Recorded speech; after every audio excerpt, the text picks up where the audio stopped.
You were adamant on Tuesday it was a good point against Wrexham. How much after the dust has settled do the players, with hindsight, feel the same? I think they would have felt the same anyway. I don't think it's a case of being um, adamant about it. Was there anybody that didn't think it was a good point then, if that makes sense? Um, I think when you're going into that game, if you look at it, I think it's only because of them scoring the goal so late on where you've got the initial disappointment. But I think any time is certainly a good point for us against Wrexham at this moment in time.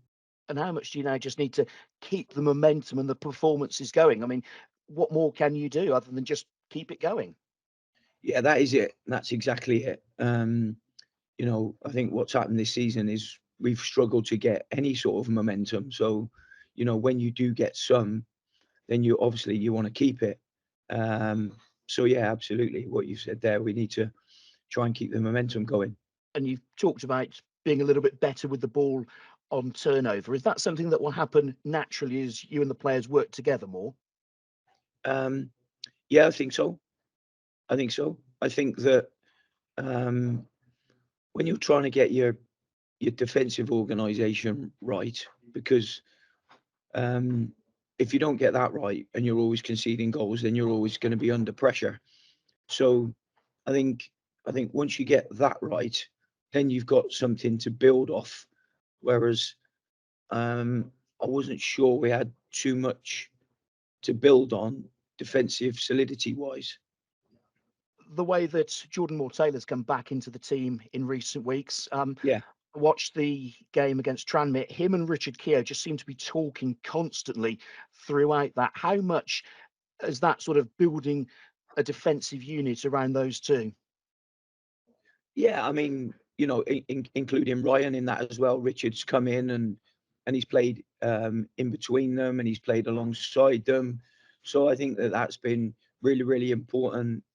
Richard's talking his experience, and then obviously the return to fitness with Geordie, because obviously we'd missed Geordie for a period of time as well. He's had a couple of unfortunate injuries this year, um, where we've obviously suffered, and that hasn't just been since I've been manager. That would have been before when Geordie would have missed a few games. So yeah, I think that um, bringing Richard in has definitely helped with his experience, talking to either of the lads.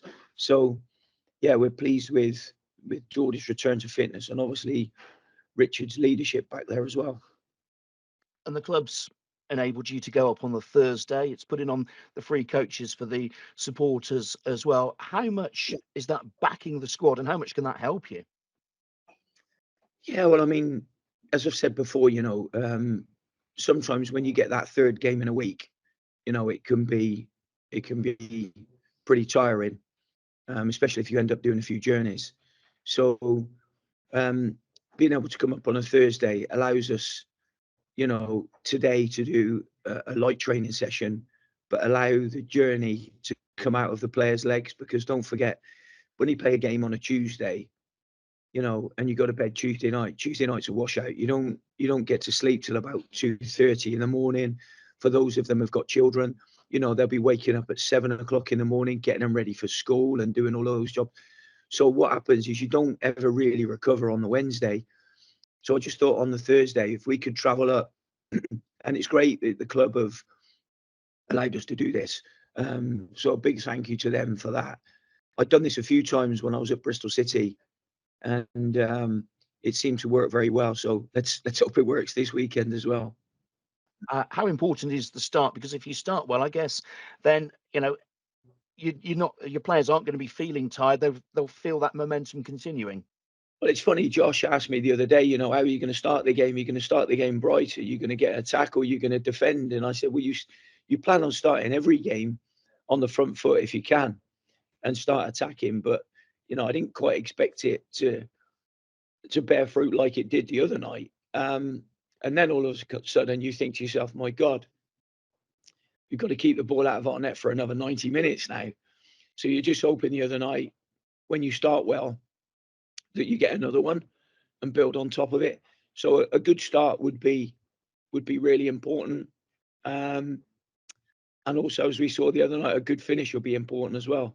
3 weeks ago, the gap was 9 points. How much hard work has gone in the last few weeks, the last, what, 3, 4 games to get it down now to 3 points? Because that looks like real progress.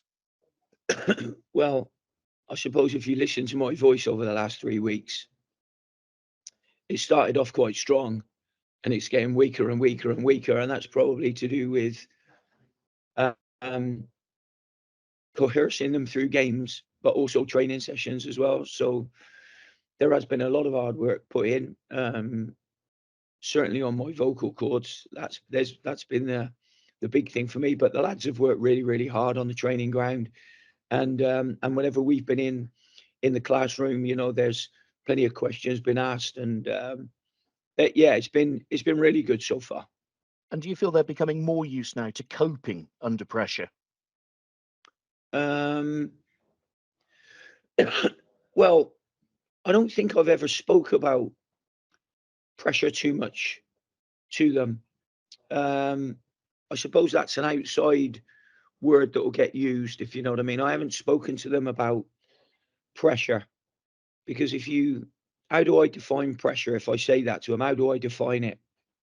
You know, I think it's best to probably just focus on the game, focus on the first thing you do, and then the second thing, and build on top of it, and do that as an individual and do that as a team. So I've tried to give them as much information as I possibly can, whether it be in the classroom or whether it be on the training ground.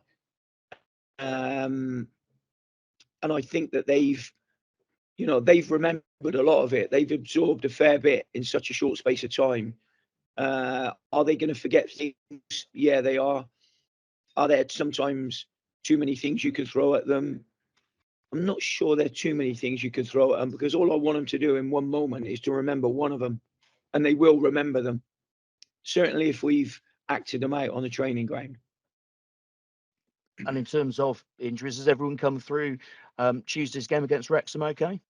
Bear with me a minute. I'm just going through them all. There may be one change, and that one will be an injury. There'll be one change. And have you got anyone else coming back into the mix off of that injury list? Jacob Maddox has come up with us. Whether he will end up on the bench or not, I really, really don't know. Today's session we might be better off working him hard today than him being on the bench and doing only a short period of time. So he's back with us, probably a touch earlier than we would have thought, really. But there's only Jacob with us.